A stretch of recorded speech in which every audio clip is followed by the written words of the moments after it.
So it goes without saying, but I will, for the triptych, the high holy trio, the triple point, the largest small number that most people can think of anytime you say pick a number, it's going to be 3, 5, 7. So 3 is typically the first number chosen, followed by 5 and 7. So for the third time, for the charm, the brawl for it all, the whole kit and caboodle, are there any questions, suggestions, or hypotheses that we need, want, or hope to address? No, I think I'm solid. What about everybody else? I think I'm good.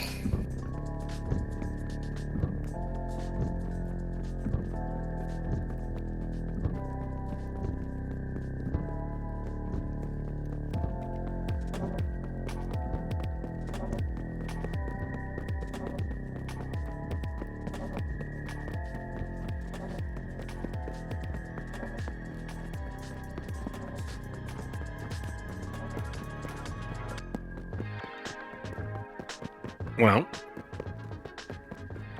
by Odin's lazy eye and Thor's torn thumbnail,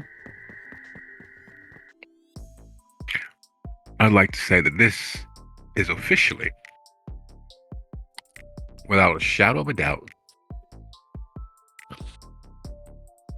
the inaugural episode of season 4, Lost Wages and Second Chances. Tonight's episode, entitled Pawned Wedding Rings and Funerary Game.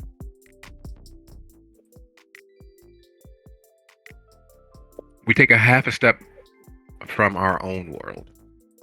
And for some of us, the drive is considerably less, the flight's considerably shorter. For the most of us, it is a flight across the country. The night sky filled with our passing, the clouds whizzing past our heads. Down below us, we watch as that grand artery, Route 66, opens up before us. We follow it westward, swooping further and further west and slightly south, moving through plains, over hills, up mountains, and down the other side into a basin, a bowl, a flat plateau surrounded on all sides by dirt, sand, heat. And while we live with the modern conveniences and contrivances of our everyday, water on demand, electricity when we want, no matter how exorbitantly we pay for it, a constant consideration of our comfort versus our biological needs. We don't have to hunt for our food. We don't have to grow subsistence farms to survive the day, to survive the week. We place a phone call, or more accurately, input a few keystrokes on some keyboard somewhere, and it will appear at our doorstep through the hands of some strangers we, with any luck, won't ever meet again.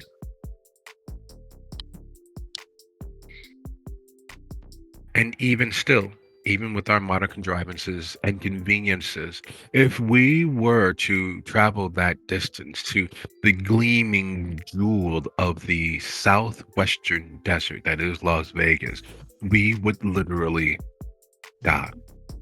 And it's surrounded on all sides by adverse conditions, by unsettling displays of nature's cruelty, where not only the strong survive, but the cruel, selfish, the gluttonous, and the greedy, who considers not that they need, but that they might need, as the reason for all manner of beast on beast war.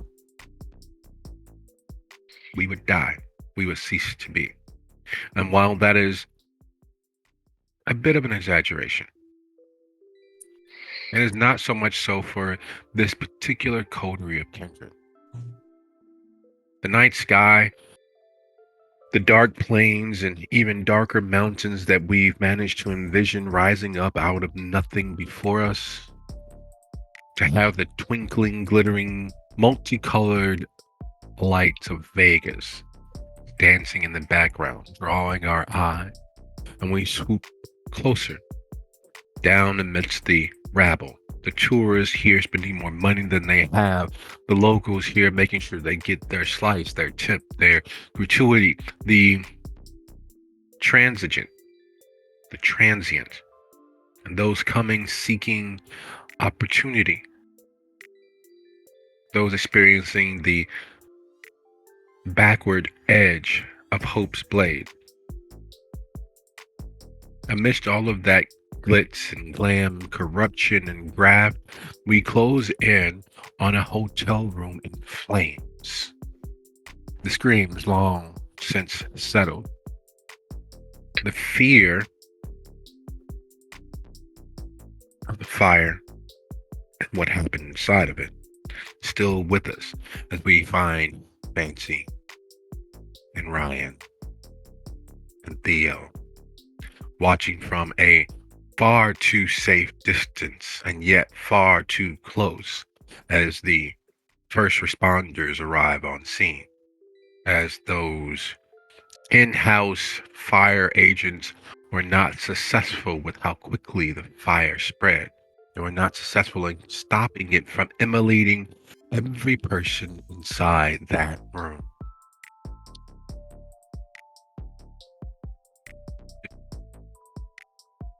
Quiet is kept, as silent as a church mouse during service. Luca says, "So I guess we're really in it now, huh?"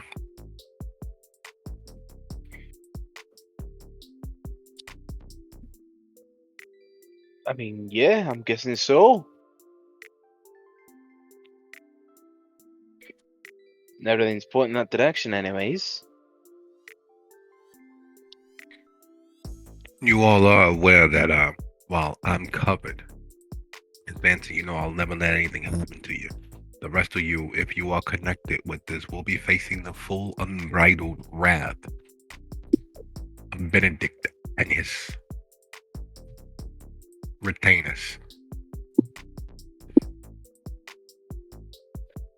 So you will need alibis.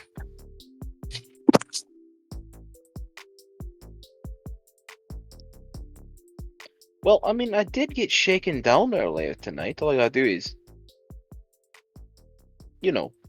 discuss with said shaker. And maybe I'll have something on my side. Don't know about the rest of them. Well, Well, I was thinking that it'll be a good time for me to collect some money. you have a one-track fucking mind, don't you?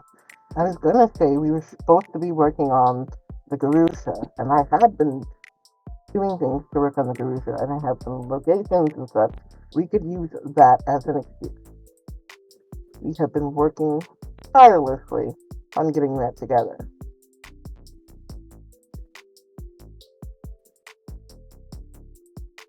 Yeah, we could do the Karuja. That works too.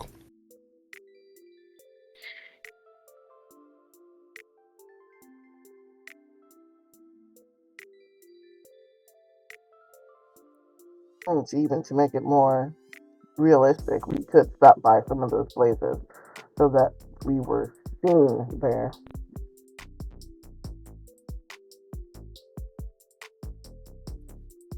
Sure. Would you like to do that now or later? Well, if we can get an alibi for now, we should probably do that now. I just thought I'd interject. We could definitely do that, and I think on the way I could shake down a couple of guys that owe me some money. Oh, great. So we're both talking about shaking downs then. Just from different perspectives. Yeah, pretty much. Oh, fun. Well, that being what it is, I'll leave you all to it. Just remember, it's better to hang together than to be forced to hang individually. And Fair as he enough. says the last portion, he gently adjusts the collar of his shirt so that the intended message is clear, crystal, absolutely transparently obvious. Your strength, your protection lies in each other until all matters are settled. You all officially and unofficially, because no one is any the wiser yet, as far as you are aware, you will lay low the acting prince, because while Benedict is the prince and is a power unto himself, his power has been wielded by Montrose, adding to Montrose's own boots on the ground and political might. Underneath, at his behest, at his control, were and are Montrose's militia, the Hounds of Las Vegas.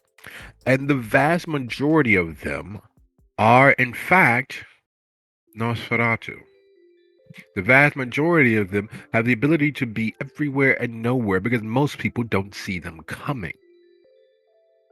And then there are the associates of Montrose's militia, those allied with them because of the strength it provides them.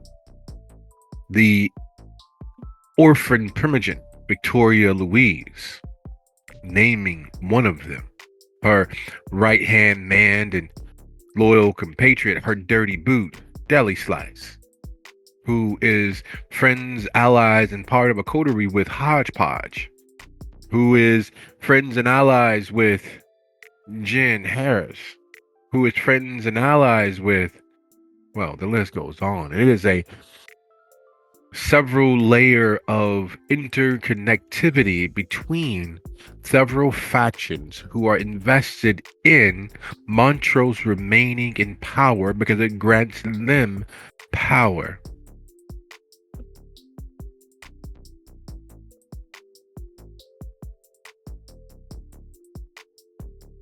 Individually, you all might have the opportunity of surviving the night if word escapes. It'll take that long for it to reach the entirety of the city. Together, well, there's an opportunity. It's an option.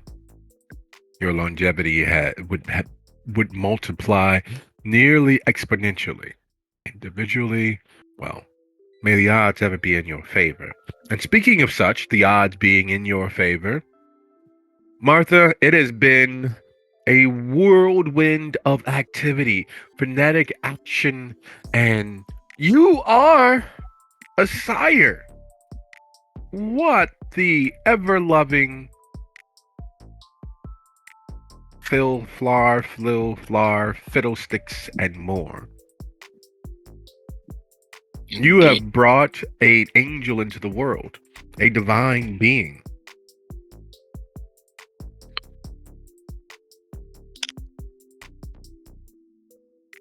Yep.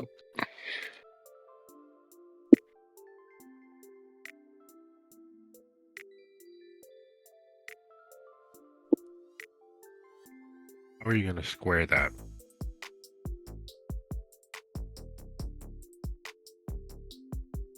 Well,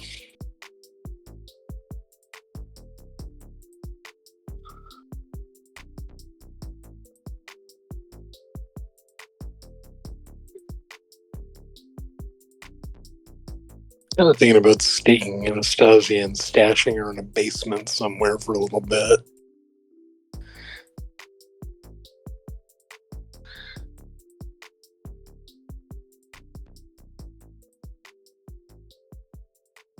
And how would you go about that?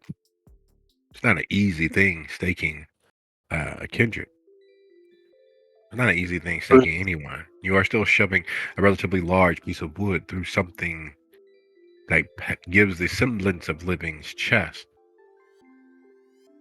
That's especially true for how unathletic Martha is. If only you knew someone who was dumb muscle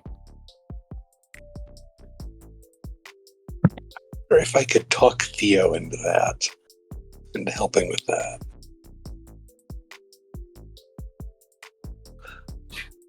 Some things are easier said than done, but the only way to tell the difference between the two is to actually leap.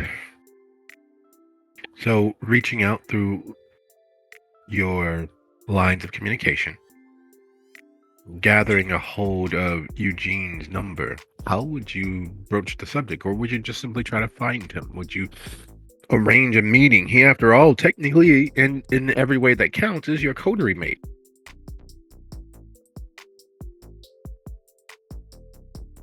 Well, let's sort of ask him about what he thinks about Anastasia running around loose as a new thin blood.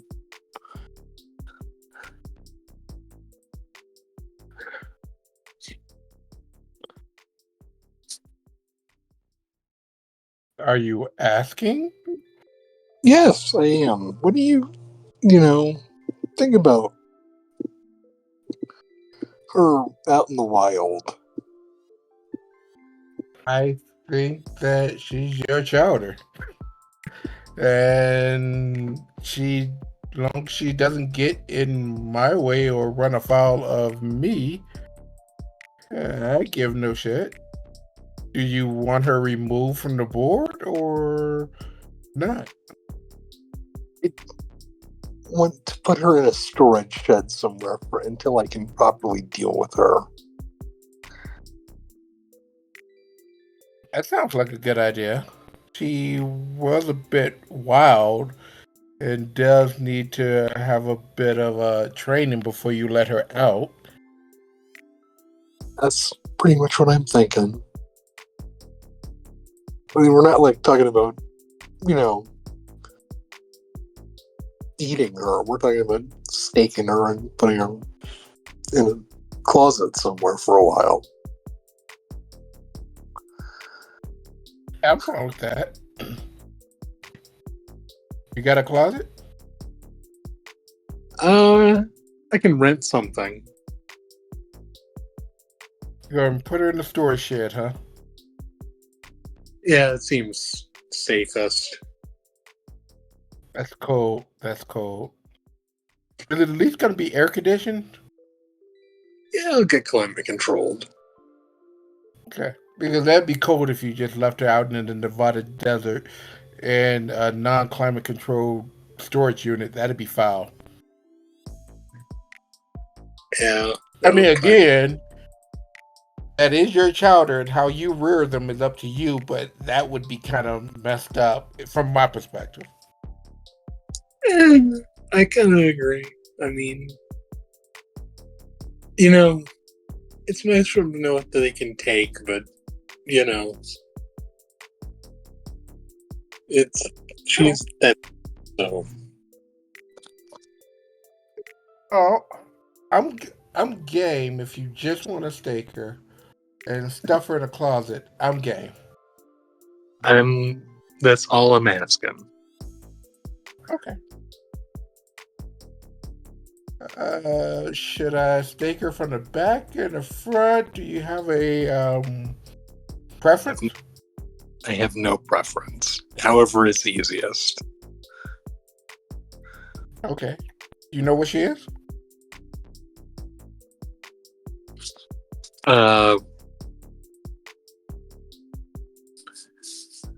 Last I saw, she was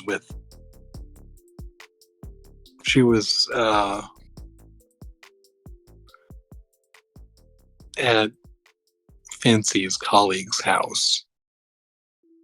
Ah, okay. Okay.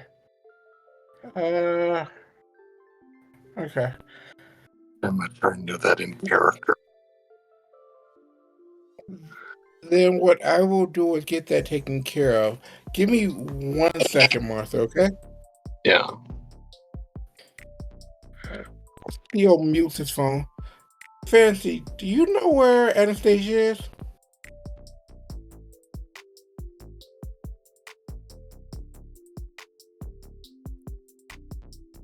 Counting somewhere? I don't fucking know.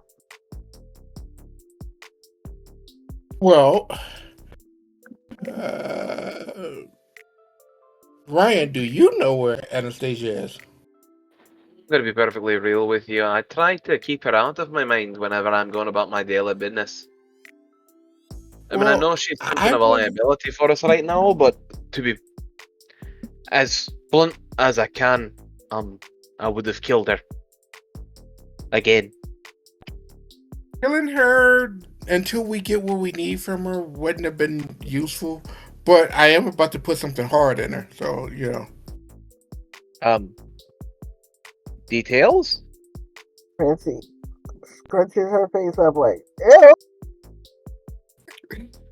Something big, or gonna kind of ram it into her.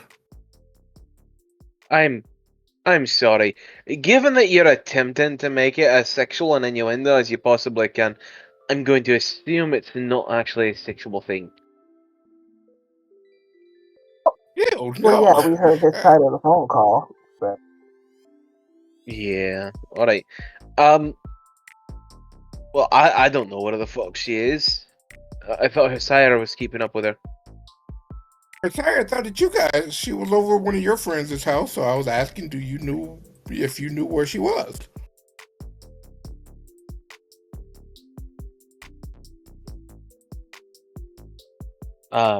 No. I mean, unless Oh. Fancy knows. well, if she's saying that she's over one of my friend's house, I don't have too many friends as it is that I trust.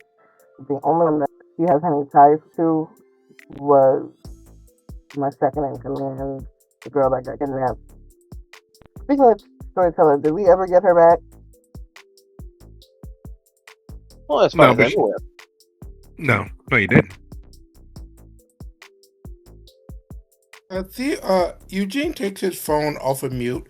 Hey, Martha, no one seems to know where your wayward kid is.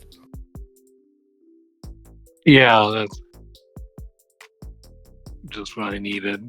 Okay.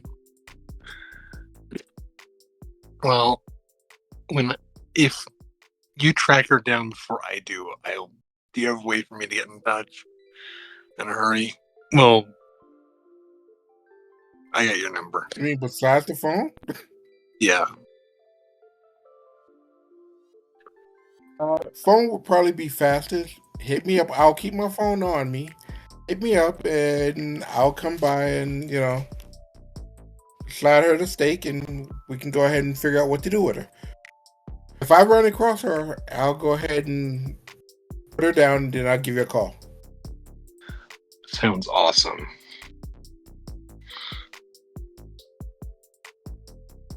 Oh, let me know if you run into any problems. If not, talk to you later. Yeah.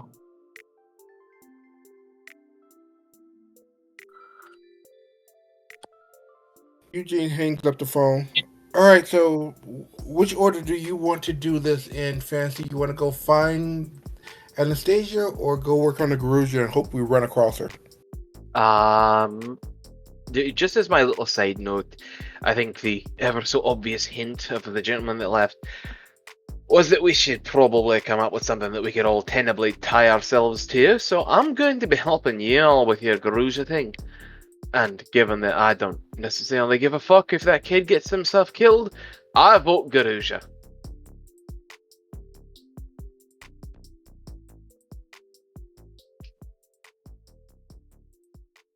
That's one for the Garuja, Fancy. Makes sense to me. As you have a little bit of knowledge of people in this city, we can use that as you were my contact person for this person, that person, so you're keeping with me so that we have access to these people. That works. Okay, well, works for me. I'm not really worried, but I'm good whichever way the wind blows.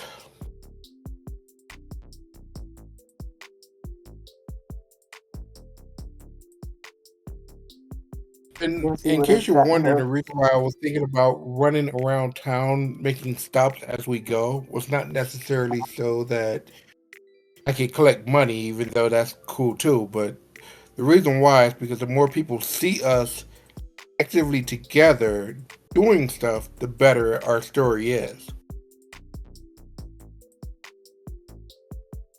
I was going to say I'm aware of that, and that we can kill two birds with one stone because we'll be stopping at multiple places. Mhm. On top of Yes. that, Fancy would have definitely made sure to give Luca a quick little peck on the cheek before he went and disappeared. And then it's like, well, we're burning moonlight, we might as well get the fuck out of here.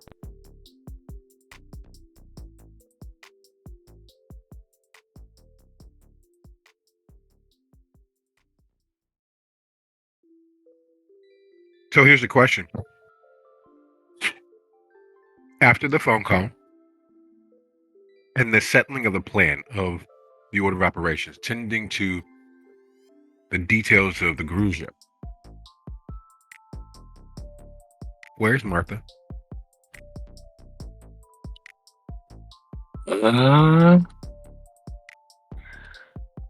Nope. Looking for Anastasia. On that,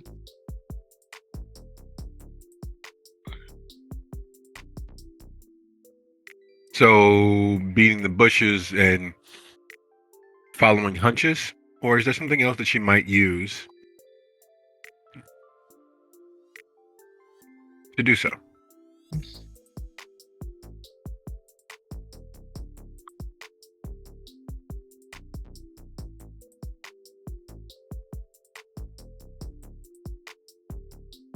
honestly, she might try just a weird occult trick just to see if it would work.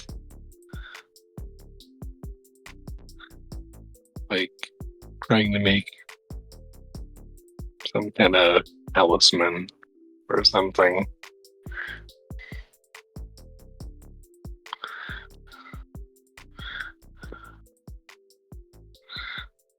Okay. And how will she do that? Uh,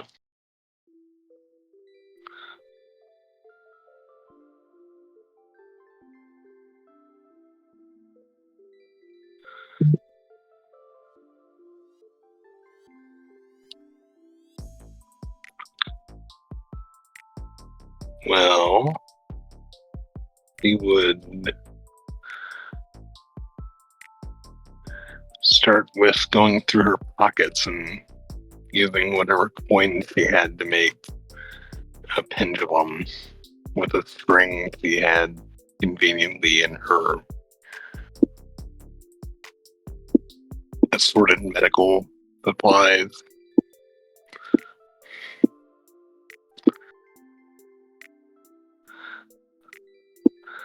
And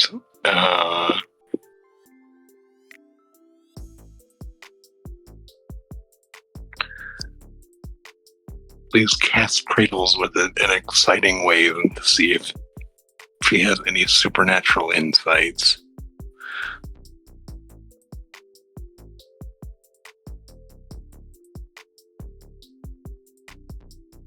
Okay. So she's attempting to. Does she have a ritual, a discipline, or premonitions that might prompt such? No, she is just using general occult spookiness. Okay.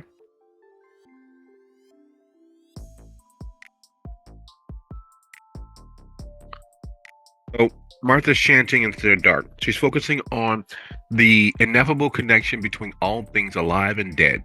The fact that long before the idea of quantum filtered into astrophysics theorems, the idea of contagion, like attracting like, all things existing in all places that they are and have been and will be, the threads of fate were very much part of the occult theorems in practice. It's the reason for things like effigies and the vernacular voodoo dolls, and that sort of everything is connected, like calling to like, the power of names and the strength of connections. All of those things is what Martha is attempting to tap into, attempting to get on the wavelength of. Now, the funny thing, and no, not funny, haha, but more, it is amazing the way that fate, kismet, destiny, and all of the other words for serendipity in their relations work. Belief is a very large facet of that. So believing as hard as March does, alone in the dark, you all, Fancy, Ryan, Eugene, begin your route of plotting and planning. Do Eugene and Fancy impart what it is that they might need so that Ryan can be of a help, or do they just simply drag him along? No, I mean, story we're telling has some truth to it. So if he is willing to help, he is going to take that help because many hands make light work. Fancy's like, look, I mean, if I you're know you never. if you're looking for a way to include Ryan in your own little plans and so on, I'm somewhat of a fairly well-off individual. In this, I mean, it's not particularly about money. Yes, money helps, but it's more about the flavor of a thing. It's more about the setting. It's more about the proof and things. It's like, how do we make this special and of a level that these other blue buds are going to appreciate and cover all the bases? So that's what she's explaining. So we have to make sure that there's the right kind of donor there to feed every particular flavor and want. We have to make sure the directions are tasteful but elevated. Has to be comfortable and multiple seating groupings so people can talk, but then also one major stage so that the prince can sit. It's just a really lot of. It's like playing a fucking wedding, practically. And I'm glad after this one, I won't have to plan another one for a while because it's on a rotating basis as to whose turn it is. And I probably shouldn't be saying that much, but if it helps, then it helps. Alright, well, I mean, you sound like you know what you're doing, so I'll just be an extra pair of hands for you then. I don't know what the Blue Bloods get up to. I have heard a lot of rumours that a few of them are kiddie diddlers, but you know that's what everybody says about anyone that thinks they're better than them. That makes me frown. That was the Toreador. No. Weirdly enough, the Toreador have an oddly clean history as far as my rumor mill goes. How far back did your rumor mill go? Oh, the 50s. That's not deep enough. But, I mean, I know you're saying you're just going to be extra hands, but I do know that some of the circles you run in with people coming to bring things, you can get us, like, higher-end glassware, perhaps. I know you probably know certain sorts of people that we can get as donors, if you're willing. Wait a second, are you telling me to bring out all the winware I have? I mean, they like to drink out of fancy shit, I'm just saying. But, as far as, like, the Oh, dinner I get to show, use I crystal know. glasses. I'm so happy. Yeah. Well, see, there you go. You're getting excited, and then I like it. I like that you're excited. Love the energy, Ryan. Love the energy. Absolutely, absolutely. I'll make this thing an absolute gala. I swear they're going to make the Toreador jealous with this one. I was thinking of a theme, but I don't think it would work because there's no way that we could pull enough money together to do it. But I I mean, had this awesome idea. okay, shoot. Like the idea that I thought would be like having the gala on top, the Grusha on top of like a casino as it was working. And that way we can actually see and feel the money as it's being moved. And of course, for those people who actually tend to like, those people, they could actually have their pick of the litter of who they wanted. Well, I've heard that the Wynn is the largest casino. So it should have enough of a nice roof space in order to set something up. I don't know if it's developed for roof parties or not.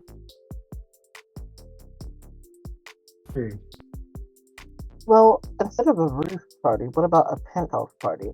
Because penthouse would mean that we, have a privacy, and it would just be people in the know. That would work. But we need a big enough space. So who has the biggest penthouses? The Black Dog? No.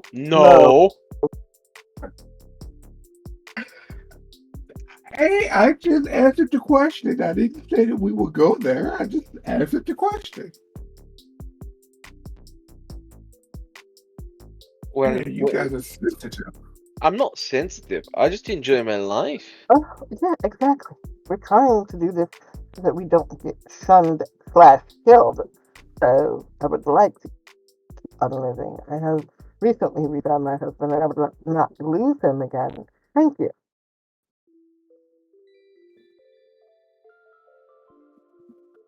Oh, All of this well, is I going don't on know. in the car, by the way. So we are Okay. talking and driving. Driving where?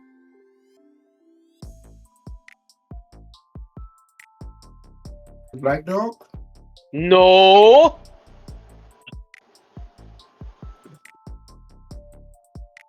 Probably for safest place would maybe be Ryan's, because we could look at some of what he has, and he could get access to his contact information. I'm sure if he has his office, and it gives us a little bit of a headquarters.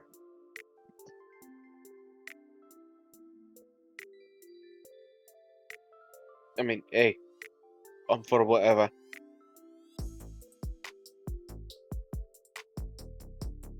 So,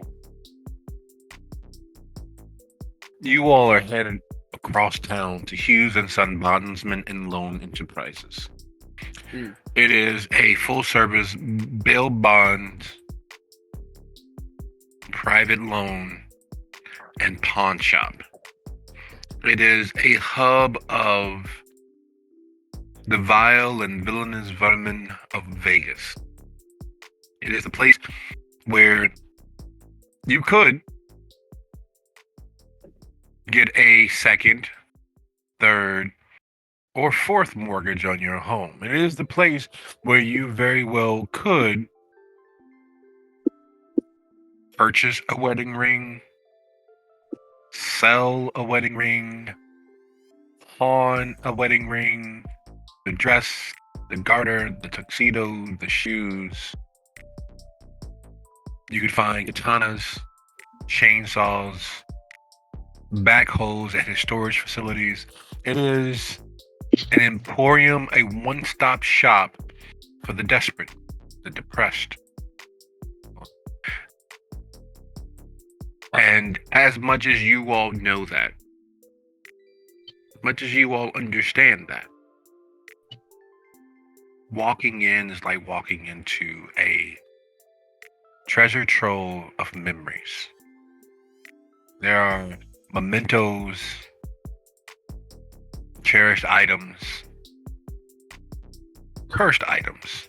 But you can feel the love, the lust, the hope that they'd be seen again wafting off of them.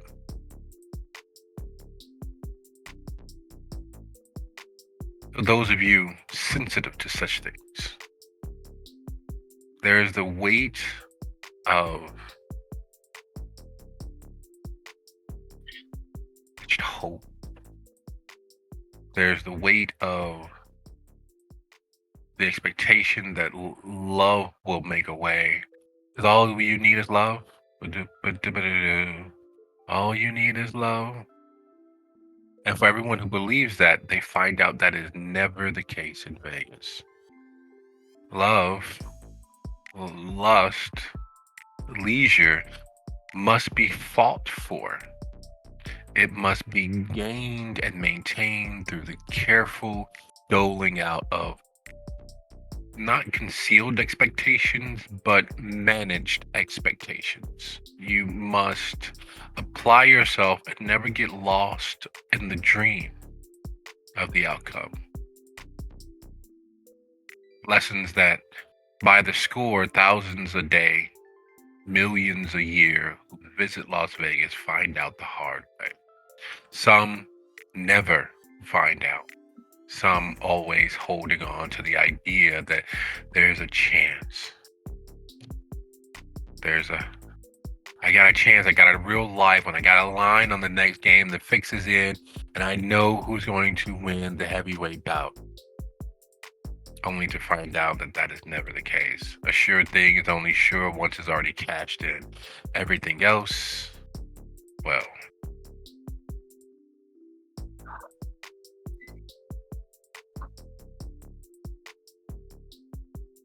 and here you all are. Brian, would you describe what it's like entering into your abode from the rear door, or do you guys just enter into the front? I think that's up to Fancy here. She seems to be the one that's leading us on right now. So did you drive us up to the front or to the back? People need to mind their business, and granted, we need people to know that we were in a place, but I still want to go through the back door first. Okay. So, walking up to the back door, there's at least 3 different keys that he has to use to unlock the various security implements on the door. It's a rusted kind of metal slab of a thing, and as it opens with an almost eerie silence, given the otherwise unmaintained look of it, it opens up into almost a kind of storage area of the building.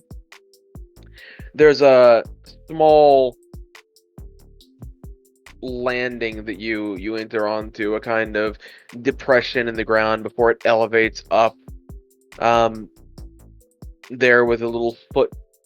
What's the word? Shoe?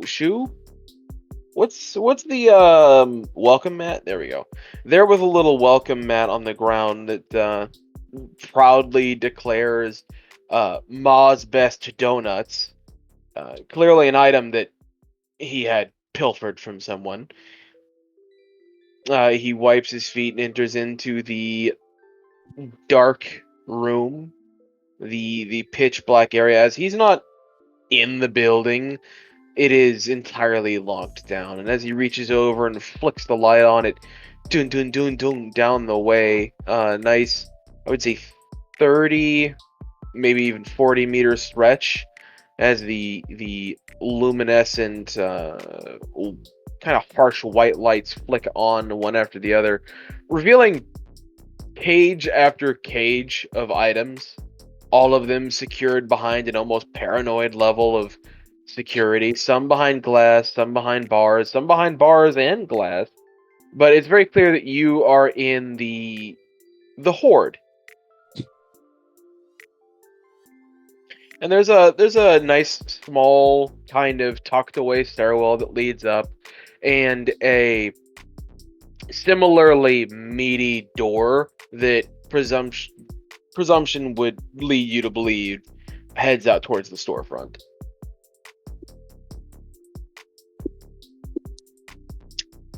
Ah, smell that sterile air. Isn't it beautiful?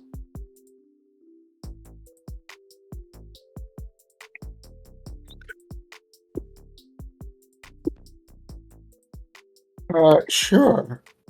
Uh, huh. Eugene seems to kind of be looking for something. He's not like moving far away. He's just kind of looking with his eyes, looking over everything. But it looks like he's definitely looking for something specific. Now, about those crystal glasses, he says, walking off into the open floor of this area, visually ticking off one after the other with his finger as he quickly gestures to the various lockers and otherwise storage implements. I believe it was 29-5C. Yes, here we go. He walks up to a double-doored, very opaque glass cage and opens it up. How many are you going to be serving?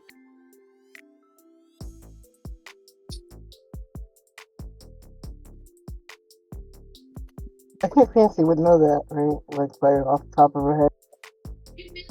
Why, yes, I'm busy. Yes, 46.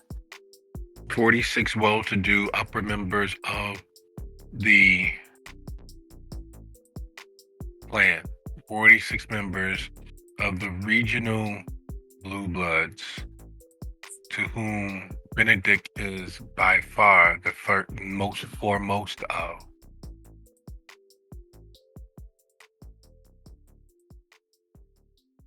Would that be 46 including Fancy and myself, or is it 46 well-to-do and then all the others who are not part of the Are you group? considering yourself well-to-do?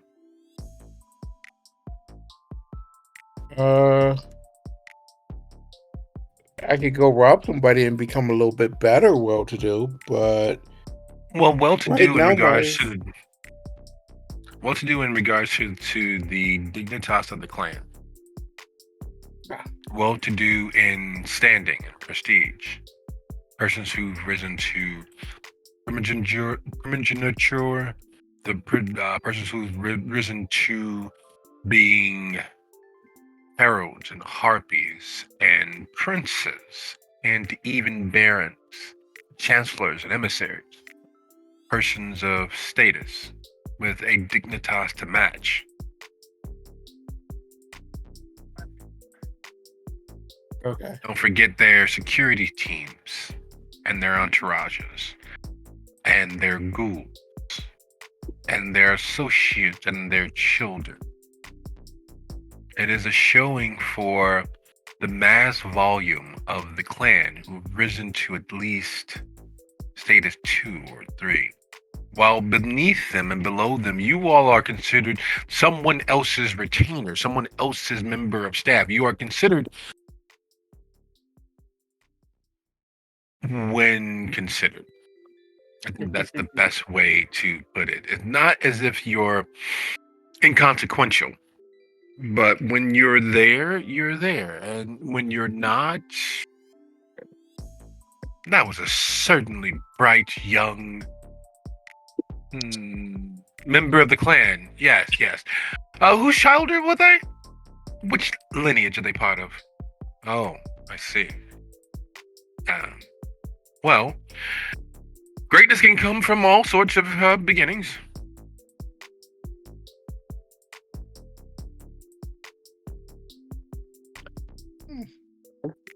So that's how Fancy would explain it to Ryan. 46 upper crust and us two. Total All right, 48. beautiful. So we're gonna be needing 6C and 7C as well. He says as he pulls out one of the stacked drawers and opens it to reveal kind of well organized crystal wine glasses, tumblers, the works, all of them kind of embedded in a comfortable velvet holder. This should work, although I do have to warn you, I think 3 of the glasses have a crack in them. You kind of ding, ding, ding, ding, poking them to figure out which one it. This one here, and then 2 in 6C, a tumbler and a. No, it's 2 tumblers. You can use those as the "we don't like you" glasses.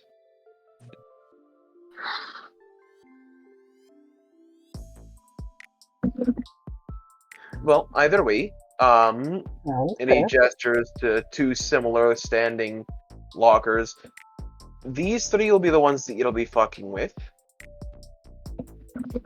There's a rolling cart over there. He gestures for Eugene to go get it. That'll keep him somewhat stable and protected as you're transporting them. Are we going to be moving them in your vehicle, or will you have staff come and collect them? I'm planning on getting staff to come in and collect them because I will be far too busy once it gets really close to be doing shit like that. So we can pack them for transport. Staff? Yeah.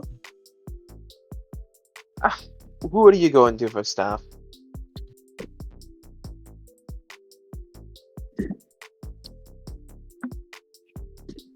I do believe I have some of my dancers who also have friends that are aesthetically pleasing enough to venture and quiet enough to be unobtrusive. They're going to be mostly completely kept in the dark as to why they're there, except for serving. But they're not going to quite be on the menu unless it's an absolute necessity. And that will be with the particular venture to work that out with them. Alright. Yeah, so long as you've got that squared away, I'm happy. Anything else that you might be... Physical goods. There are a few people I might be able to call in debt-wise, but I'm not necessarily a fan of that. Given that, well, I don't expect them to survive the night if I call in their debt for them to be there. And I'm more of a profit man. Eugene goes to, while he's looking for the cart, he's also back to looking for whatever it was that he was looking for.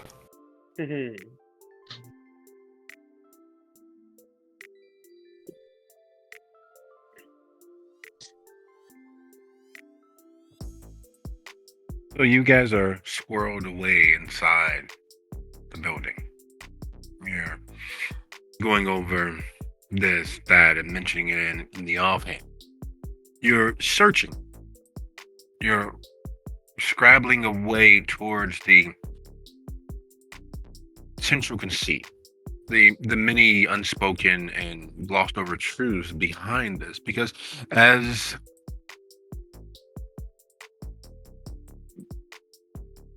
the deals, which is of course a step above an iron, there is an understanding that just because you are only in a deal, a fully recognized freestanding member of the clan, you could always slip.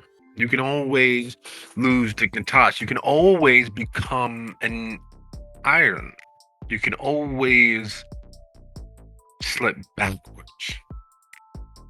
There's been a lot of considerations as to your physical safety and the stressors and emotionality that comes with that over the last few days. But this moment, as you all are sitting discussing with Ryan the various crystals and the staff that you're going to need, the reality of you don't even have a space dances in front of you like the hairy, pink, and bearded elephant in the room. You need a space that will support the security teams, the retainers, the ghouls, the entourages of several praetors, several members who have risen to a status that, while not always national, is very, in fact, close.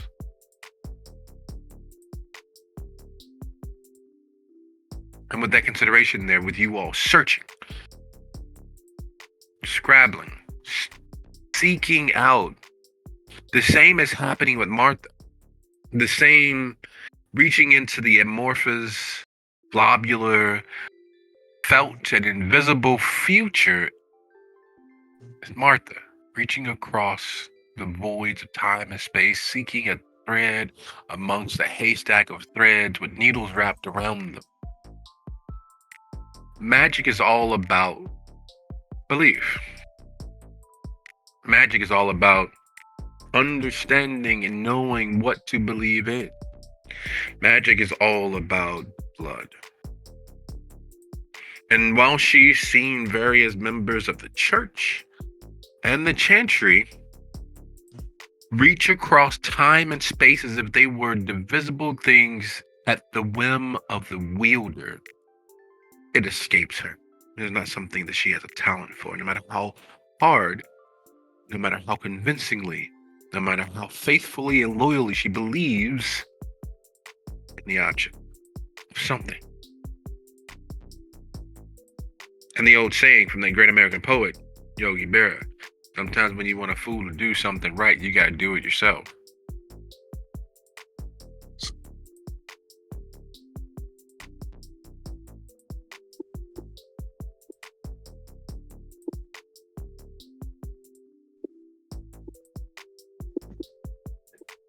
So anyways, he says while collecting them. Have you figured out where you want to go?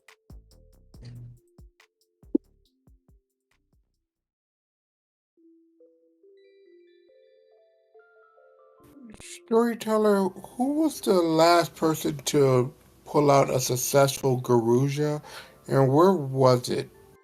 In Las Vegas.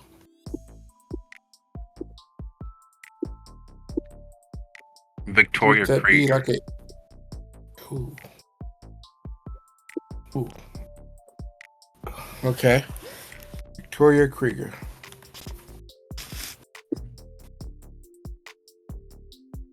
Yep, and it was held in Spring Valley. She took the entirety of the Spanish Trail Private Country Club. She catered it with the Las Vegas Raiders. She provided donors of specifically targeting certain feeding habits that she'd studied over the previous year. She ensured that all of the residents that live on the country club had been nominated so that if she didn't have a flavor that worked for a particular feeding type, you all visited and were able to enter the homes there on the country club's estates. You were able to range and roam. Even that idiot from Milwaukee, that Thor knockoff with the beard and the hair and the axes, was allowed to hunt his game as if he had a private warrant.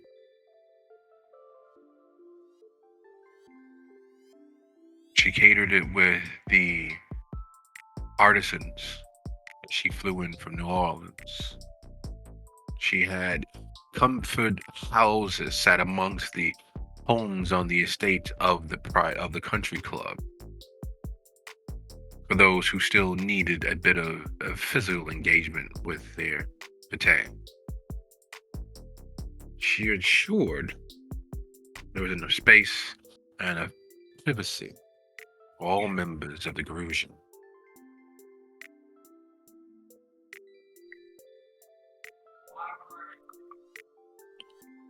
Hey, Finn, do you think we should go ahead and ask her for a bit of guidance?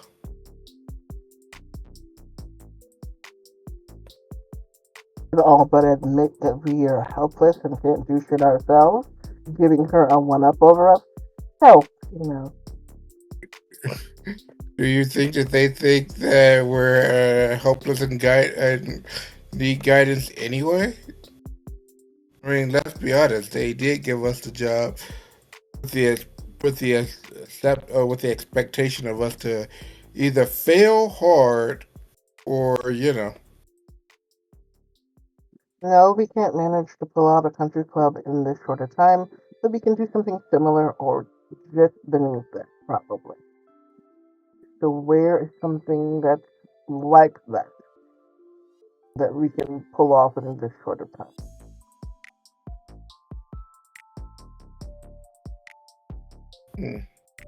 You know, I might know a guy.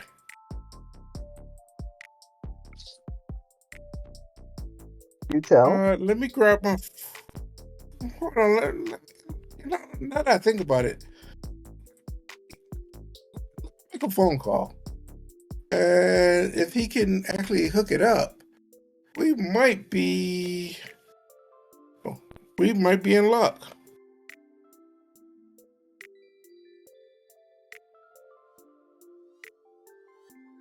A storyteller, now is a good time that I am going to attempt to use Side Hustler to find something, a guy who happens to know of, who actually happens to have access to a place similar to what you described.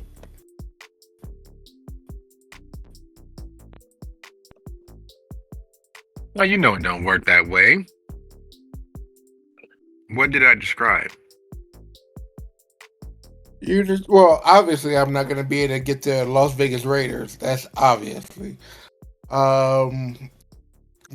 Possibly, maybe a country club that might be on hard times or might owe a debt that I could probably buy, maybe cut some of the debt off so that I could use it for that night.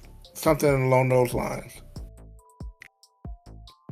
You know, maybe a casino or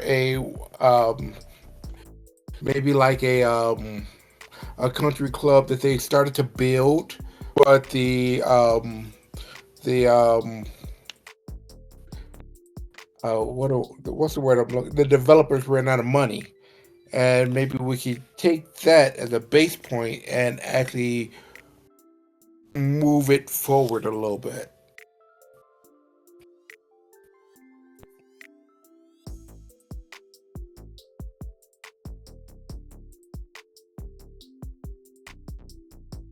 Or a resort of some sort. Like I know a lot of places closed due to COVID, and now that they're kind of bouncing back, I'm sure that they would love to have somebody maybe buy them out for a day or two. Yeah. Okay. Consider it done. And how well done is it? Is the question. Would you still kind of go ahead and roll your charisma plus side hustler as high as you possibly can? The side hustler is 2 I'm dots. going to add a day to him if it's possible, um, and give him Brian's number. I know Brian is mad at me right now, but if Eugene speaks with him just and doesn't mention me, then maybe he's willing to help.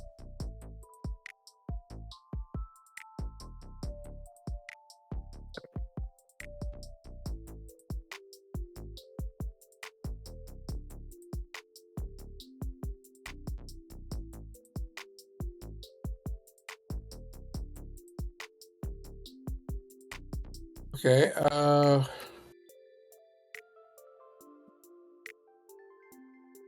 Is Fancy able to donate me a dot, storyteller? Look in side chat. Yes. Look in the chat. I was actually on a different screen. All right.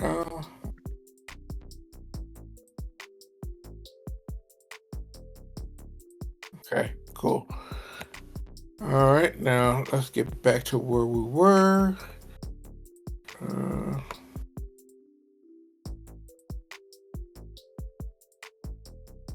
That didn't work. Let's try that again.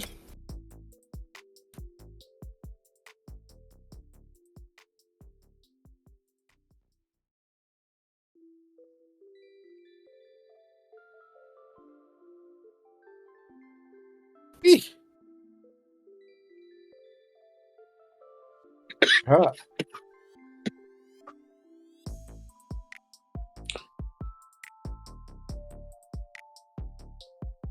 Well, that was amazing.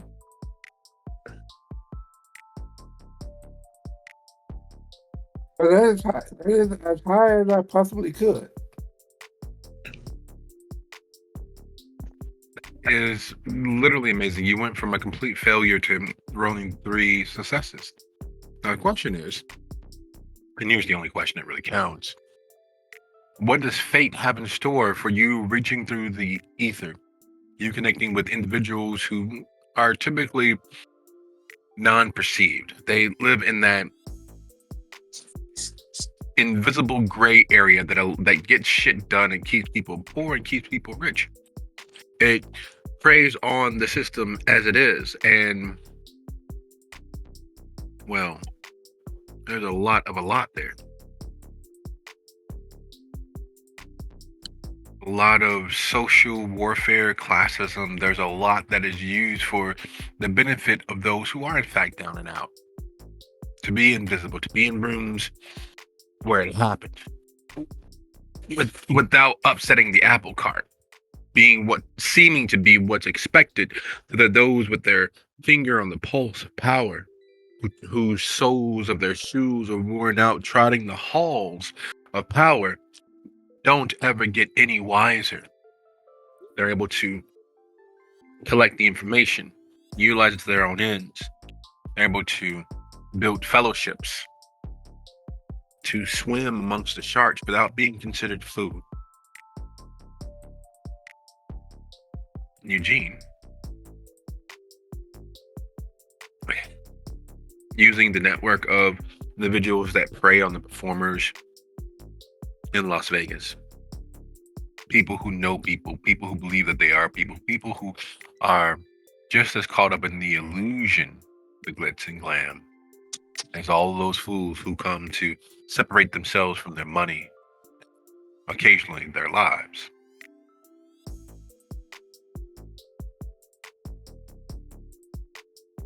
While not in the prestigious Spanish Trails area of Las Vegas, not over there in Spring Valley, not over there in the lakes or Piccoli Ranch, not over there in Summerlin, definitely not downtown, but close enough to smell the money, close enough to feel the ebb and flow of the changes to the world around them. And while not exactly on the Las Vegas golf course there on South Las Vegas Boulevard across from the airport, close enough to the World Center broadcast media, but still just the other side of the South Strip Transit Terminal. Oh, we're not far from the Southwest Medical Pharmacy Home Care Superstore. Down the street from Frontier Radio, there's a relatively dilapidated casino. It's really just a hotel, but it has enough games to quantify it because of volume as casino. And dilapidated is stretching that term to include things that could use a little upkeep but aren't in fact broken. On Hidden Well Road in Gillespie is the hospital, the freestanding hospital that is built inside of True. It is the hospital for the down and out. It is the place where those who have no hope and no money and no insurance go. It's concierge level service because it's literally the doctor in their bag in a private room, and you pay what you can and you help where you can. And unfortunately, here's a part that twists the blade, as it were. Through connection, through a friend of a friend of a friend. If you move now to meet with the managing partner, the minority stake owner in the hotel, you can have use of it for 2 days, 2 nights, the entirety of it. if you get there and close the deal soon.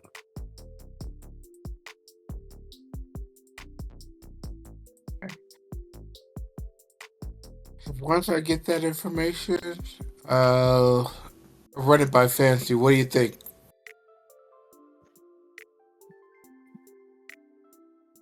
Something's better than nothing. If we can have it for 2 days entirely, that means they don't have to worry about leaving at sunrise and have that uninterrupted time.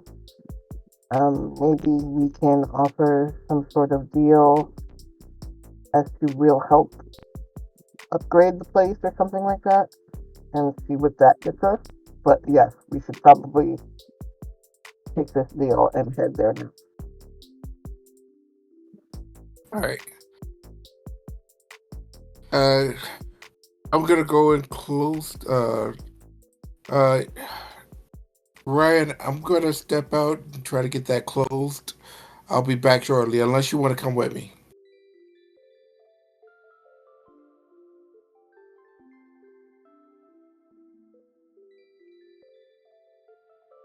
Because I know you guys are getting the inside done, but we should all kind of be together just for the story purposes.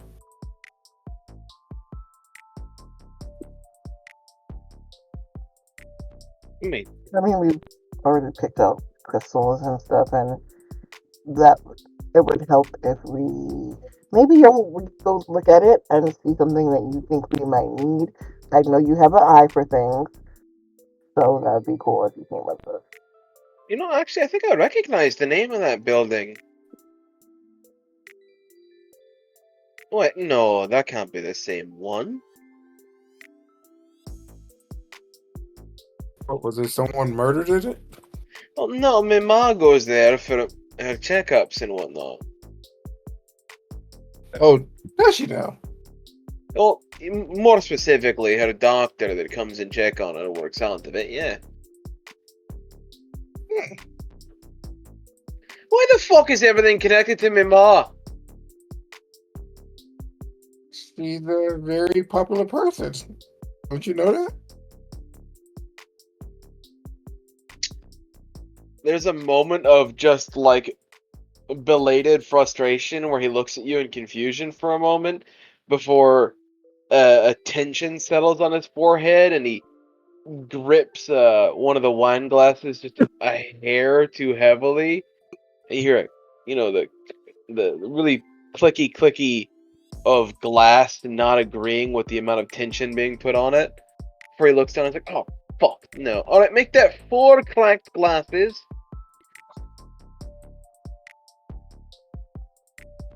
Don't go fucking up shit. We're gonna need those glasses. Oh, Thank don't worry. you very much. Don't worry, I've got more than enough. Do you have any idea how many services there are out here? They provide all that good shit for them quick weddings people like. Do you have any idea how many of them just close down due to bankruptcy and have to get rid of all their tableware? No, actually, no, I don't. To put it fairly, I have at least enough tableware for another 50 people on top of what you're looking for. Holy hell. Ryan, I think I need to tell you something. I know you're super, super touchy about it, but you have to understand. Other woman can fucking take care of herself. I have known her for forever. Back in the day when I was a showgirl, that woman had so many men wrapped around her fucking finger. She was like a street level queen pin. She had people running for her. She could snap her fingers and people would do whatever the fuck she asked. So you really don't know, do you? The type of mom you really have. I know exactly what type of mother I have. And she's a woman that definitely fought and bled to take care of me as I was growing up. And it would behoove me and be very filial of me as a child of said woman to take care of her until the day that she no longer needs it.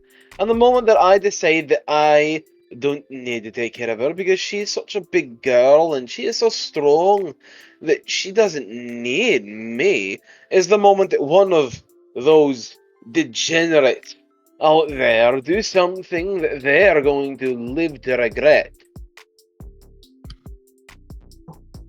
Okay, fair. I'm not saying you shouldn't treat your mama because she's your mama, but I'm just saying, as often as you worry about people hinting at things, I'm trying to point out to you that she had a whole life before you came along, and she's not pure as the driven snow like you like to think she is. Unfortunately for her, that life ended the moment I did come around. Sweetheart, no. You need to Not, go. not without her proteges moving through the criminal underworld of the city. Not without her proteges thriving. Some of them working actively against the ground that she laid, others shoveling away the dirt and debris from the path that she blazed and she carved out. Some of them shoveling dirt onto and in her direction and making things more difficult so that they could rise and use her as a step stool to ever higher echelons. One of them in particular comes to mind. The Teflon Madam of Las Vegas, Giselle Lozano.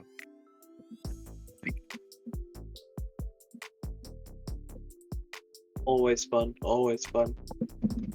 Look, I understand what you're saying. That I don't need to be overly protective of my mother, and I don't need to have such mood swings whenever she's brought up. I get it. I really do. From an outside perspective, that makes a lot of sense. But I love my mother. She is my most prized person. And if anyone does anything that is anywhere close to disrespectful to her, I'll make sure that they're screaming for the next week straight. I don't care what her life was before I came around. I don't care necessarily what she decides to do now. What I do care about is that everyone treats her with the utmost respect and no one acts against it, which unfortunately, given the nature of mortals and licks alike, I can't guarantee. Well, not without creating a rather horrible relation with the rest of the population of Vegas. So it's better for all involved if they just don't get involved. Then I won't have to stir up that wonderful reputation.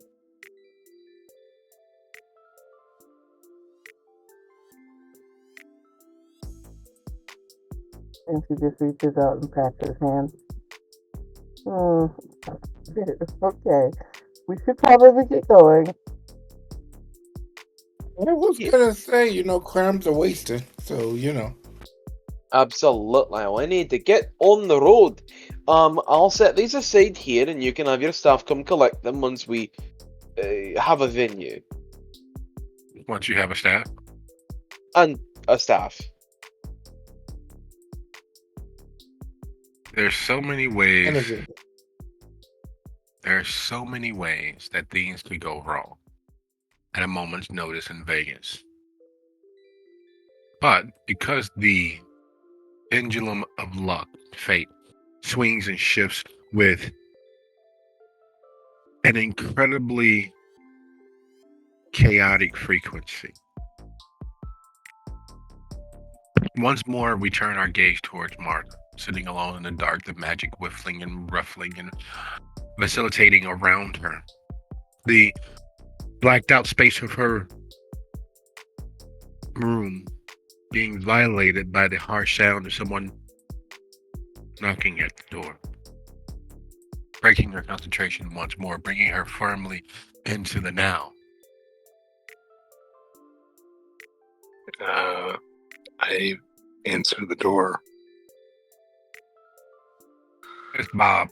It's Robert. It's him, your guy, the originator of the concierge service for those who can't do for themselves. Robert is the caring primary doctor for most of the down and out that you've all served. He was the idea behind begging, borrowing, and stealing the space necessary for patients who had a little bit more and could spare the time and the money necessary behind it. While most of your care and services done in a guerrilla style, run and gun on the fly, grabbing those on the street who, well, don't have anybody else looking for them and can't afford or can't be asked because of their disconnect from mental and emotional sobriety or worse. There are quite a few of your clients and your very real office space that you use here at the True. So as he knocks on your in suite, the space set aside for you here, seeing him after so many days lost in the desert is a breath of, well, what is it a breath of? It's pretty good to see him. He's a pretty awesome dude. I like to know that there are people like him in the world. It helps me feel like I'm still part of humanity by helping him. And that's a good thing. That's a enriching thing. Because the proximity to what you are and what you hope to be for everyone, not just a foul creature of the night that all the kindred are, but you get better at what you do. And being near, around, and in the proximity of those who do good on a consistent, constant basis. Those who, and by good, someone who lives and dies on their actual ethical sensibility, someone who actually has an understanding of morality, someone who pays the cost and votes with their presence, with their body, with their time to do what they believe in is good. And in this case, not only is it good because of the adherence and dedication to their own moral and ethical underpinnings, but actually good. There are lives that are saved by your simple existence. And the fact that you all do what he does, you know for a fact that you've kept, and not to blow your own horn or anything like that, but you've kept people, cattle, kind, from disappearing into the void, which is no small thing. You feed on them now, but still, it's no small thing. It's the idea that counts, right? You'd be starving and ravenous if not for the lives that you saved.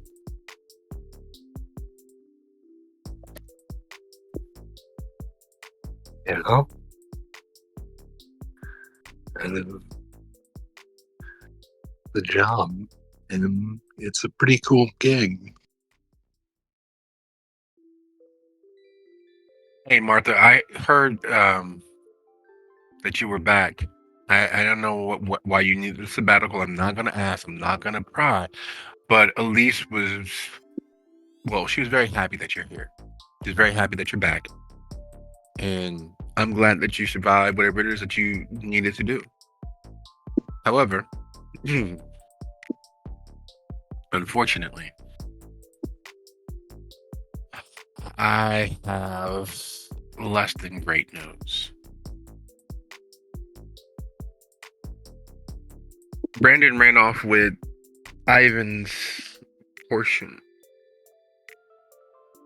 And what I mean is, he raided the coffers of the hotel. If we can't help in every way that we can to recoup some of that loss, it's probably going to kick us out of the building. How much are you talking about? If I tell you the number, you, like most of our staff, think it's a already done deal. Let's just say a multiplicity of zeros and numbers that don't add up to anything visual. Numbers that would change the course of nations.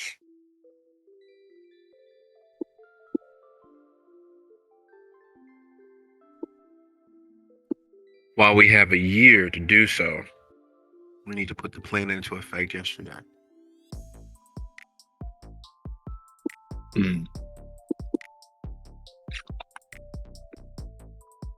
Well, if we got it, we got it.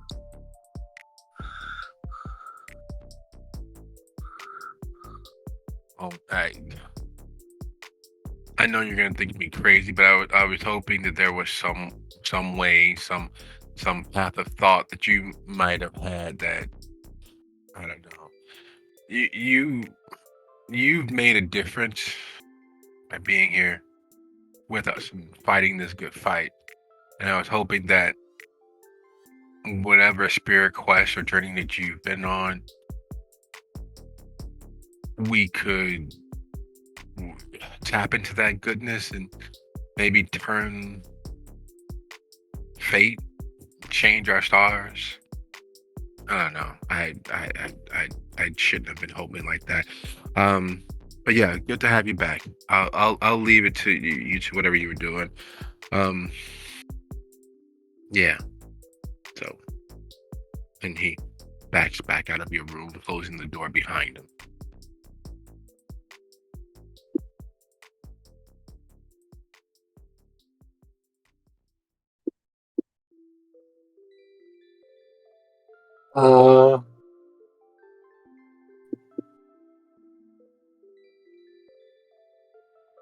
Maybe if I want to go see Elise.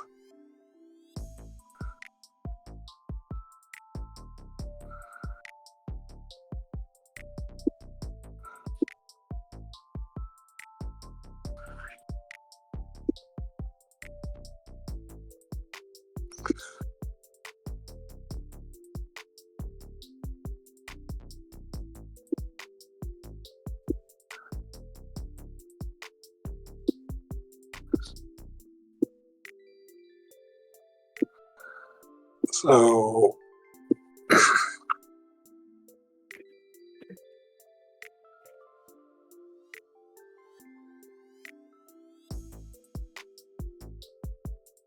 I'm at hunger, so I'm going to do a hunting roll since I'm at the hospital anyway.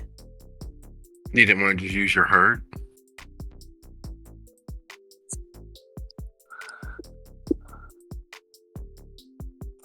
I can only do 1 point off herd.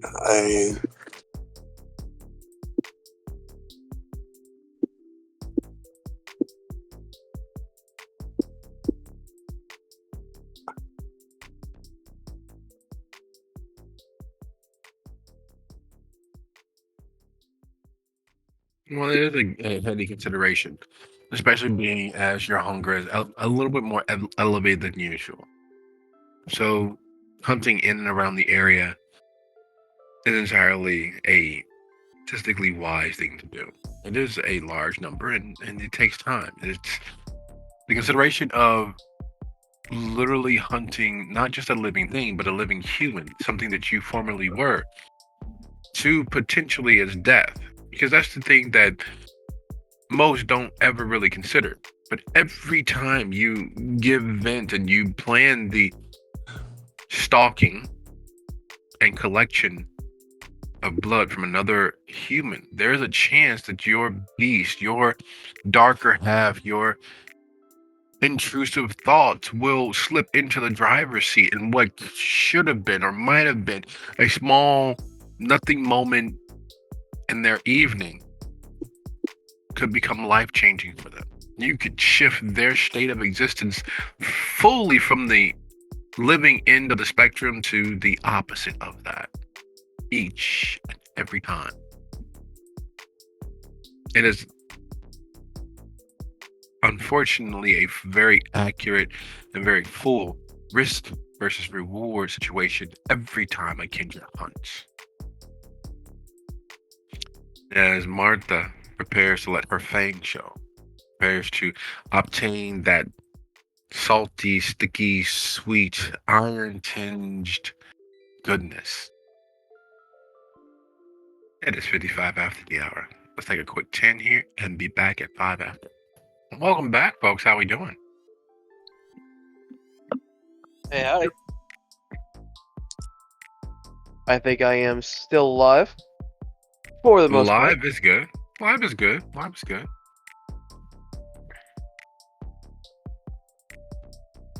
Oh my goodness. The back is still killing me. Yeah, But I'll take the back over the head any day. absolutely. The back can be ignored. A headache is needy. A good way of phrasing it. I like that. Yes, yes. One of them is your second child. The other one is your youngest. Yeah.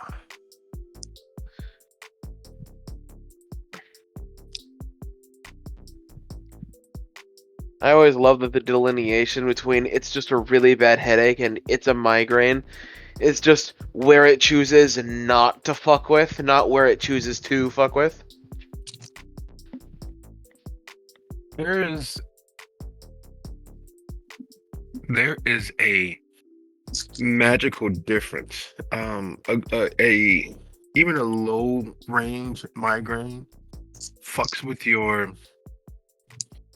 fortitude, your intestinal fortitude, your ability to suffer through the normal everyday slings and arrows of life. Light, Yeah.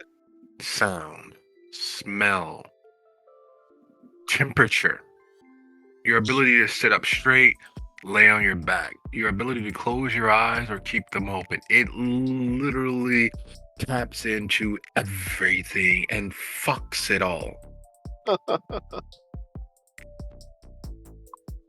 It's like, this would be so much better if you close your eyes. Haha, just kidding. Fuck your eyes.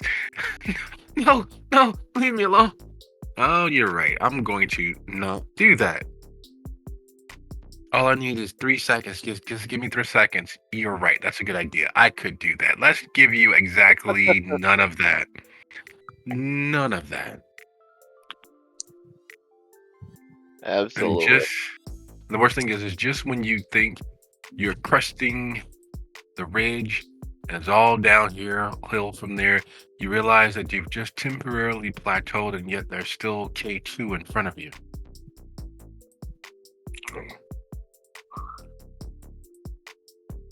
God damn.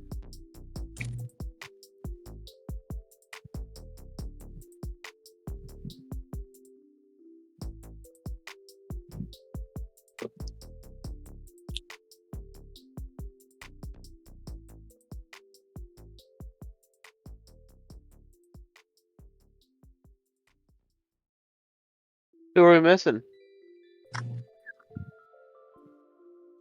Ready back? I'm trying to figure out if we are. Yeah. Leah, sound off. Mm-hmm. All right. No, I Man, just still there on my desk and And I will have you What know, happened? Fancy. Oh, please continue. I went through half a roll of paper towels. That's all I was gonna say. So you'll have me know what. Mm.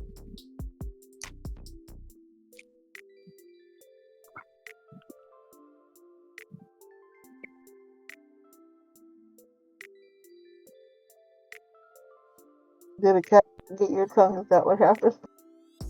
No, sorry. that slipped on by me. What was that again? You said I had a fill on my desk and used a half a roll of paper towels, and then you said, I'll have you know, and I'm like, you'll have me know what? Oh, okay, yeah, sorry about that. I'll have you know, no matter what happens and no matter what a situation turns into, I will never not be the bulldog growling at anybody that gets near me, mum.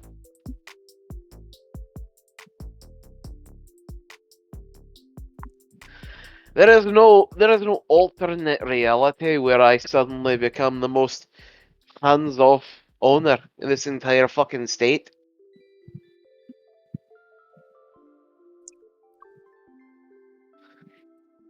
Sorry. Well, 1 second longer in our world. So I got slightly off kilter and looked somewhere else while we were playing. And I just have a question.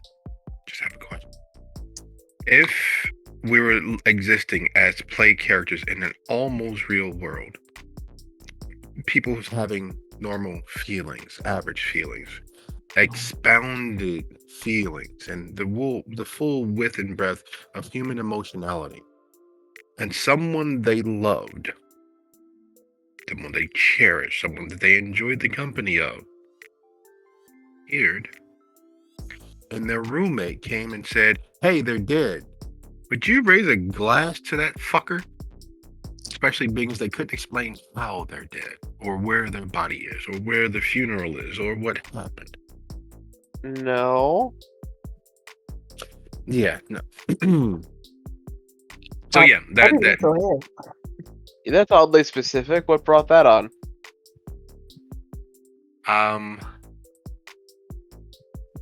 Yeah, no, it's just a problem. It's just a mental problem, and it was that no you response you all had is where I was mentally, and it slapped me out of nowhere because I probably shouldn't have been looking to begin with, but the fact that it popped up, I was like, you son of a bitch, are you fucking insane?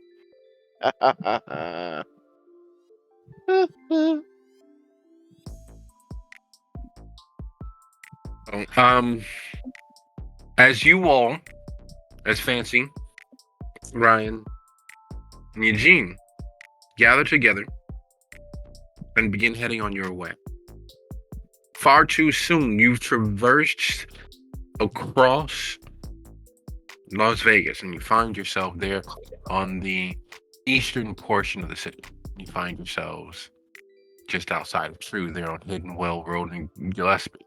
True, which is a casino and everything but name, is not as big as the modern temples to debauchery and lost value as most. However, it is spitting distance from the airport. You can see those several miles of space that the airport uses. You can see and hear the lights blinkering on several runways, and the space due north of you that is Harry Reid. So Harry Reid is different than most airports because you get a chance to see the strip as you land. Most flights coming in, that's their guiding light. That's their North Star. That is like the strip is Las Vegas as far as most people are concerned, including a lot of locals. And so the airport being, unlike in most cities, some distance from the center of the metropolis area, so very fits the idea of Las Vegas. You have miles and miles of tarmac. You've got hangars, and you've got golf courses, parks, industrial centers, all within spitting distance of the primary central tourist attraction of the city, the financial district of the city, the very valuable hearth and home of the city. The vast amount of cash both electronic and physical, that flows through the strip and the various casinos and hotels spread across the city is enough to change the course of nations. It is unfathomable how much actual value flows through Vegas, even with all of the stopgaps they have along in the way. The Gaming Commission, both city, state, and county. The mercantile exchanges that happen in the hotel rooms and corporate offices, all of the stopgaps that are used to keep the city, well, free of the opportunity of grab, failing every step of the way. And then to have the airport so very close, so very much a part of it all. Because the airport is such an intrinsically tied to the city as much as the gambling. The expressway, well, one of them, runs beneath it. Like, the tarmac stretches across the expressway, and the way they made it work is that you have to go down underneath the airport to continue north and south along Paradise Road, a major thoroughfare of life's blood, of delivery and carnage and people. And yeah, no, it's one of the few of its kind that is so intrinsically tied to the city that the major thoroughfare for Paradise Road, one of the major expressways, runs underneath the airport and pops up just past the international portion of the Centurion Lounge. That whole tarmac, that whole facility there pops up through the tarmac and continues north along its way past the garages and that whole little side terminal there where Harry Reid is, the actual main terminal. But then you have the other terminals, Terminal 3 and so forth and so on the northeastern end of all of that gloriously unused space necessary for the airport.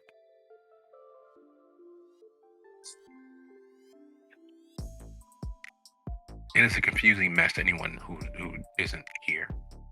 So as you all arrive to True, you see how close you are to the airport. You see how close you are to the expressway, the Beltway, as it's called in Vegas. You realize that there's no reason why a place so centrally located or closely located should be failing, and yet And if there's ever a kindred din, should be failing and yet is just such a fruitful phrase.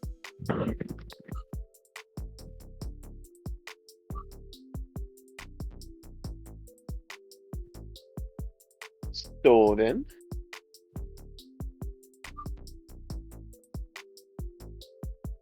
either of you two want to lead the way? And she gets out of the car, dressed nicely, of course, in business casual, and smooths her bangs back into place and heads towards the door.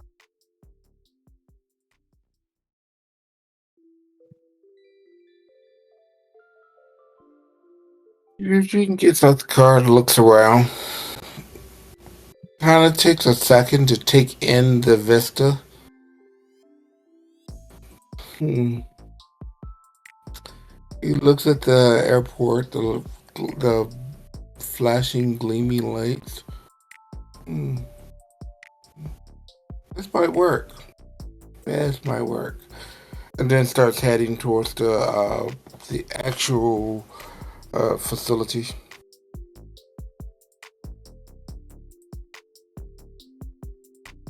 well, there where you all are, having pulled off of Gillespie and taken the roundabout through the parking lot, taking in the full oblong rectangular shape that is True. Across the roadway, of course, is the Hilton Homewood sitting there. It's G. It's upside down, reverse G shaped building. eating up much of the view towards La Cienega. Doesn't stop you all from your view of Hidden Well or the expressway. It doesn't stop your view of the airport because that's all of the open sky above your head. Northwest of where you all are is the Las Vegas Golf Center, taking up the entire corner of Sunset and Las Vegas Boulevard. Across from there, the mall space that has, well, everything. You can literally go around the world from all of the restaurants that are open extraordinarily late and the vast number of entertainments possible. You need clothes, there's TJ Maxx, there's Korean barbecue, Thai, shops from New York, and on the East Coast, there's California Pizza Kitchen. There are 4 different Italian restaurants. There are comfort American food, burgers and dogs and what have you. There's lemonade and Jamba Juice and M&M and movies and guitar centers. You literally can go around the world and around the country by visiting that mall. That takes up the entirety of the space from the expressway, Las Vegas Freeway, all the way over to Las Vegas Boulevard, and from the Bruce Woodburg up to Sunset. It is massive. It's not as big as the Mall of America, but it is so very close, and considering that it's not all in one building, makes it even more curious, because you can drive through that mall. You can park and walk, but most people will take the golf carts that you can rent and drive from store to store inside that mall space. And all of it less than 5 minutes from the moment you touch down. And in each of those stores, and even there on the golf course, there are places where you can swipe your debit card or your credit card and gamble away $4, $5, $6, $1,000 or more dollars in a few moments. And even with that being so very, very close, the neon glow from machines on the first floor inside True that literally turn the entirety of the hotel lobby into a casino is still a lucrative proposition. And while the upstairs spaces aren't usually used, the rooms aren't usually rented for long, people often ask for nap rate or try to check out halfway through their stay to move to a hotel that's actually on the strip. They've had to resort to alternative means of funding themselves, which should be impossible. They're literally having an opportunity to print money through their games, and yet still are in dire straits.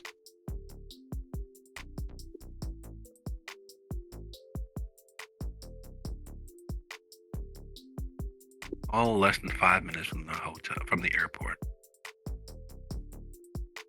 Less than 5 minutes. You can walk it in 20. And some people have. They've literally landed at the airport, taken the tram to the airport gate, and walked across Sunset, down Gillespie, to True, and to the Hilton. The insanity of people. Make your way in. You are both surprised and flummoxed and not quite yourselves when finding Martha there in the lobby. A hungry look into her eyes.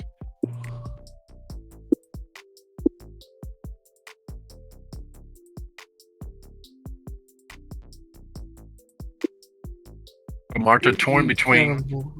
No, go on, Eugene. Eugene moved over towards Ryan. Is it me or is that Martha looking kind of off?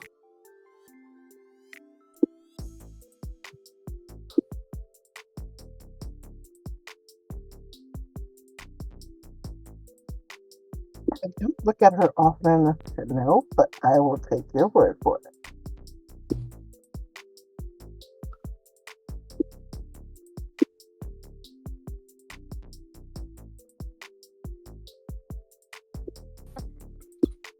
Eugene kind of waves Martha over. Well, I guess I go and join them. Are you guys down there? We were Listen, offered what are you here?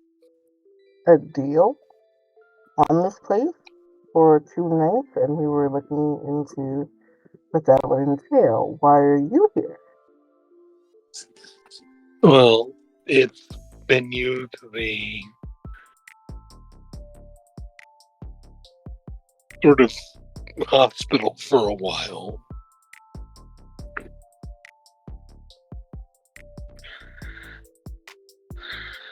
I work here.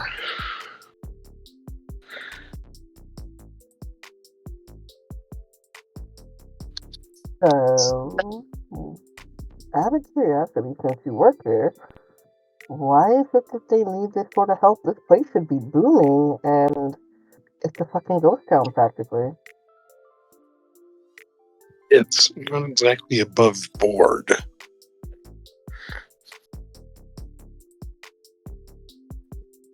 Yeah, but even outside of the whole medical malpractice shit that could potentially happen, I'm talking about just visitors. It's right near the airport. It's got a mall not that far from here. It's right on a major highway. Like, what's going on? Oh, yeah, it's a good location.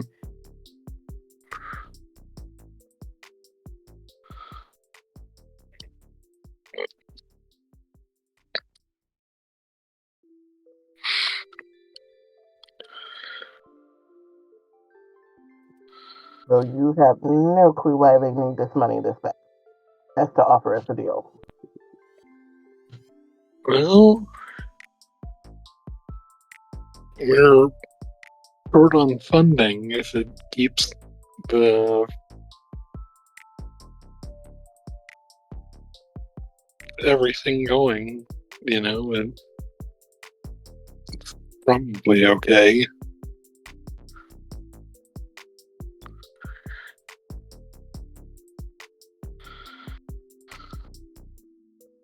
While there's no New Jersey, it is very much fitting the prescription that everything is legal in Jersey.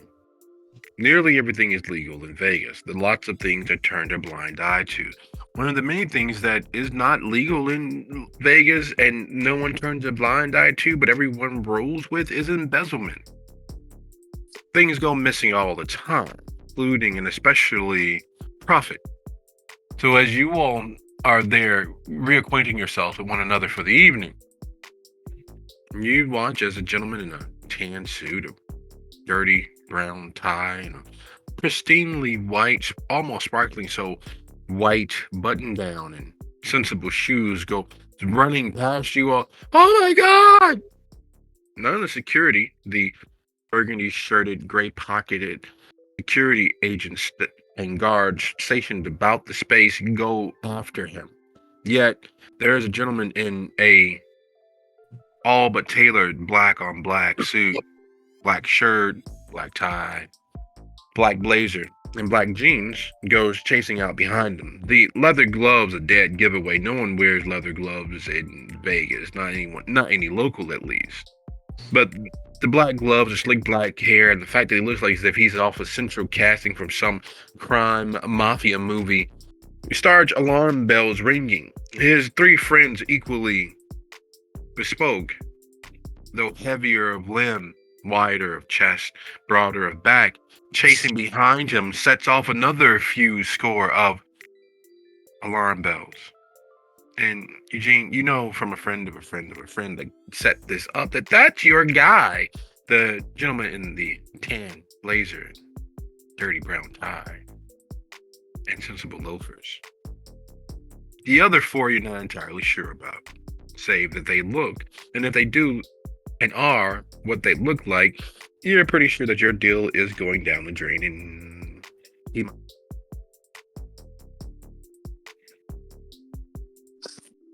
Fancy, keep an eye on the guy in the brown Ryan, with me, please.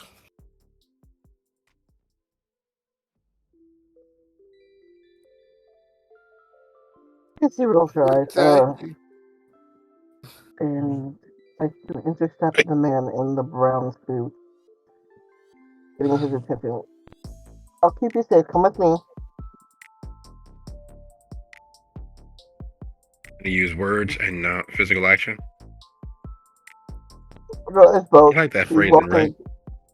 walking towards him and saying, "Hey, I'll keep you safe. Come with me."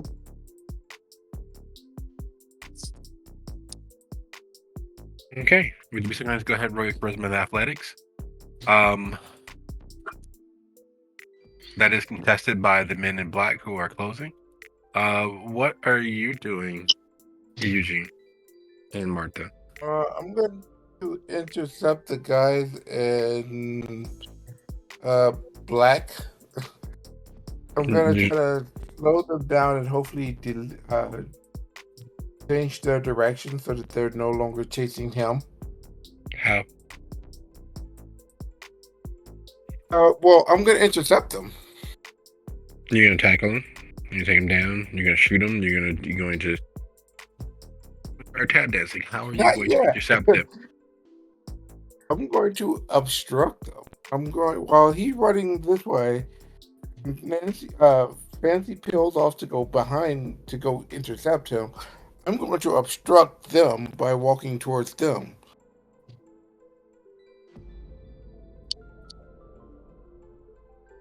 And while that's happening, he is going to, like, the main guy. I'm going to start with cloud and memory to kind of get him to not think about that guy. Well, you need to survive the collision that is imminent the moment you put your body between them and their prey. Because you know what happens to a frog that gets between a lion and its dinner?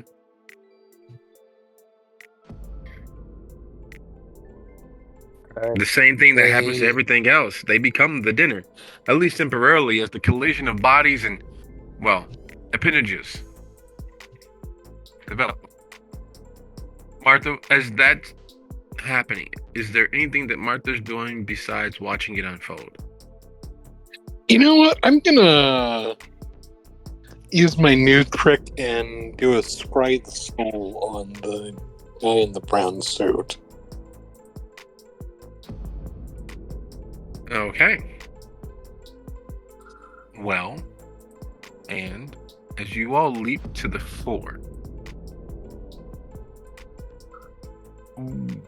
Eugene, would you be so kind as to go ahead and roll your strength plus athletics? And what is Martha's intelligence plus blood sorcery total? Aspects. No, intelligence plus blood sorcery. 6. Oh, nice. So 3 is not a difficulty at all for you. So don't worry about needing to roll. It is a foregone conclusion. And as you all dive into action, as you close on your deal maker and those hard on their heels, as the chaos of the night explodes back into relevancy. It's been a lovely episode. Thank you all for your time. I'll see you guys next time. Good night, everybody. Good night.